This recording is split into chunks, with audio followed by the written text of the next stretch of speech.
जय श्री राम, जय हनुमान जी।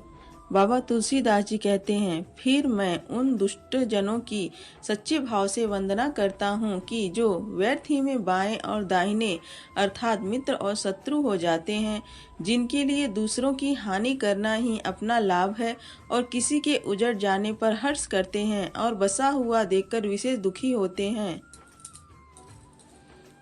बाबा तुलसीदास जी कहते हैं, वे हरि श्री विष्णु भगवान हर श्री महादेव जी के यश रूपी चंद्रमा को ग्रसने के लिए राहु के समान है और पराये का अकाज करने में सहस्त्र बाहु के समान योद्धा हैं, जो दूसरों में दोष निकालने के लिए हजार नेत्र वाले इंद्र के समान है और पराये हित रूपी घृत को बिगाड़ने में जिनका मन मक्खी रूप हो जाता है।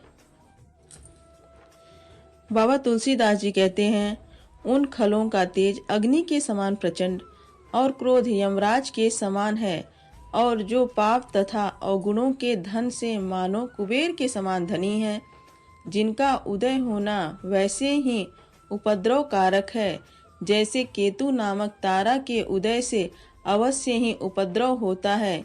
इसीलिए उनका कुंभकर्ण के समान सोते रहना ही अच्छा है।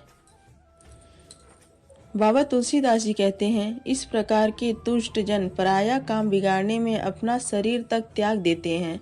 जैसे खेती का नाश करने के लिए ओले अपने आप ही गल जाते हैं, इसलिए उन दुष्ट जनों को शेष जी के समान जानकर मैं उनकी वंदना करता हूँ, क्योंकि श्री शेष जी तो विष्णु भगवान का गुणानुवादन करने के लिए सहस्त्र मुख धारण किए हैं, परंतु दुष्ट तो पराये छिद्रान्वेषण के लिए ही केवल एक मुख से हजारों मुख की बातें करते हैं।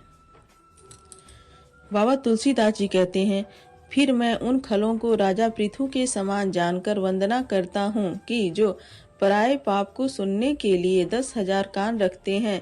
फिर मैं उनको देवराज इंद्र के समान जानकर विनती करता हूँ कि जिनको देवताओं की सेना अति प्रिय है, ऐसे ही खलों को मदिरा प्रिय होती है। बाबा तुलसीदास जी कहते हैं, जैसे इंद्र को अपना वज्र प्यारा होता है, वैसे ही खलों को वज्र के समान अपने कड़वे वचन प्रिय होते हैं और वे इंद्र के जैसे हजारों नेत्र से पराया अमंगल देखा करते हैं। दोहा। बाबा तुलसीदास जी कहते हैं, खलों की यह रीति है कि जब वे उदासीन मित्र अथवा हित किसी का भला सुनते हैं, वे ईर्ष्या की आँच से जल जाते हैं। इसीलिए मैं दोनों हाथ जोड़कर प्रेम सहित इनकी विनती करता हूँ। बाबा तुलसीदास जी कहते हैं, यह प्रार्थना तो मैंने अपनी ओर से कर दी, परंतु वे भूल कर भी इसका ख्याल नहीं करेंगे। जैसे कौवे को चाहे कितने भी प्रेम से पालो, पर क्या वह कभी निरामिष हो सकता है। बाबा तुलसीदास जी कहते हैं, अब मैं संतों और दुष्टों के भी चरणों को प्रणाम करता हूँ। यद्यपि ये दोनों ही दुखदायी हैं, तथापि उनमें कुछ अंतर कहा गया है। एक संत है जो बिछुड़ने के समय प्राण हर लेता है और दूसरे दुष्टजन मिलते ही दारुण दुख देते हैं। बाबा तुलसीदास जी कहते हैं, जल में कमल और जोंक साथ ही उपजते हैं, पर उनके गुण अलग अलग होते हैं। ऐसे ही संत और असंतों के भी गुण अलग अलग होते हैं। देखिए, अमृत और मदिरा का पिता समुद्र एक ही है, पर उससे उत्पन्न दोनों के गुण सामान्य जगत में पृथक हैं। इसी प्रकार संत और असंत में भी अंतर है। संत अमृत के समान है और असंत मदिरा के समान हैं।